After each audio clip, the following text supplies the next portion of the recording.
As a child, there were thousands and thousands of monarch butterflies that would fly overhead where you could just feel like you could reach up, jump up and touch them. It was just glorious.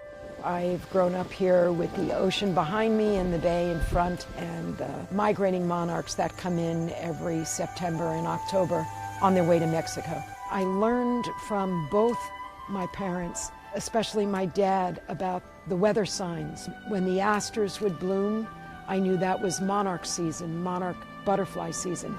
Sadly, my father developed a spinal cord injury, and so he spent a good 12 years in the wheelchair. And this was his favorite place. I would often see him out here just looking up in the fall and watching all of the monarchs take off free, moving, going.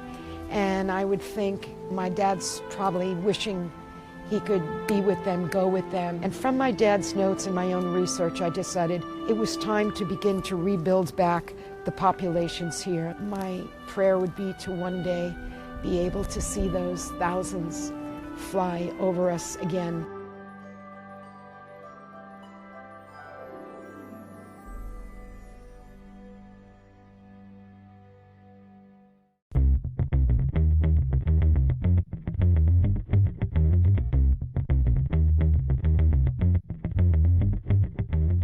Wrangling sounds like a cowboy tough word, but it's not. To wrangle is to go like this, okay? It's not, we're not chopping them, hurting them, where it's a gentle wrangle, right? I got a bee and a butterfly, and of course I'm allergic to bees. Inch down, try and let the bee come out. Hi, Mr. James. And let's see, oh, beautiful female. Females are so important because they can lay 150 to 250 eggs. This is a fourth generation monarch butterfly, and I know that because of the time of year. Only the fourth generation lives 9 months to make the migration cycle.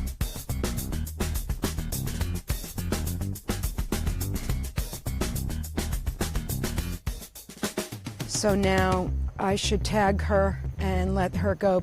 This is YUG 489. I think I'm going to name her after my mother, Big Red. The tag is a numbered identification tag that helps with the tracking of the migration. It helps tell us how far and how fast they're flying, because they can fly up to 100 miles a day and they weigh less than a penny in a paper clip. They're pretty fierce.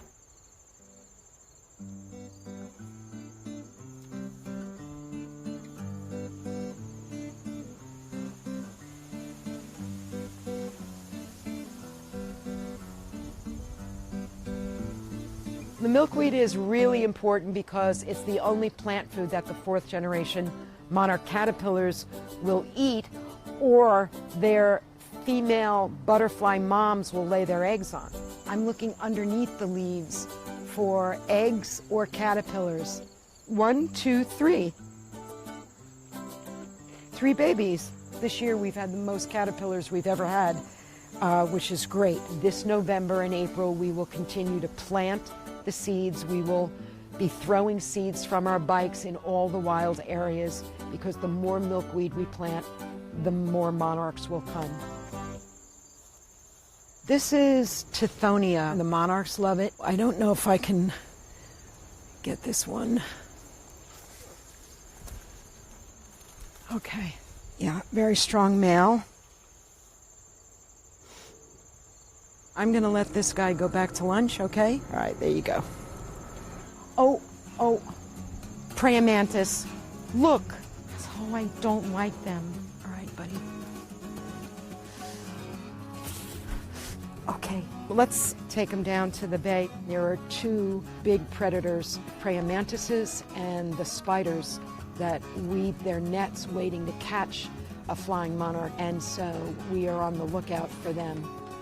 But of course, the most dangerous predator of them all are humans. What I'd love to do is to do this more with the city kids, do some urban habitats, because it's not difficult to do.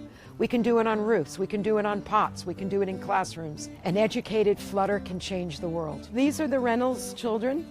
They're my friends. They're also my citizen scientists. The children are my seeds. The children are my garden. I am instilling in them the tools to keep growing the habitat. Emmett is an awesome wrangler. He's like Little Joe from Bonanza. We have tagged this season of August, the end of August and September, about 216. Male, wild, what are you going to name it? Name him PETA from the Hunger Games. We'll name him PETA. PETA? How do you spell that? P-E-E-T-A. These little creatures give them hope. They are a wonderful symbol and gift from nature because they fly against all odds and they just keep going. They don't fly backwards, they go forward. After my father died, I found in the cottage a lot of notebooks of his and some of his thoughts and wishes, and one of them was to take his children and find out exactly where the monarch butterflies were migrating to. So about 2 years ago, I put my dad's watch on. I took a flight to Mexico City, and we drove 3 hours into the Michoacan mountains after a 20-minute mule ride and then another 20 minutes on foot. I entered this cathedral of Ayermel pines, and I looked up. There are these swaying treetops, weighted, the branches dripping, drooping, weighted in millions of orange, black, and white monarch butterflies. I thought of my dad, and I said, "Here they are, Dad," and I tapped his watch. The air is light, it's sweet. I thought, this must be what heaven smells like. Who wouldn't come here? Who would not come here?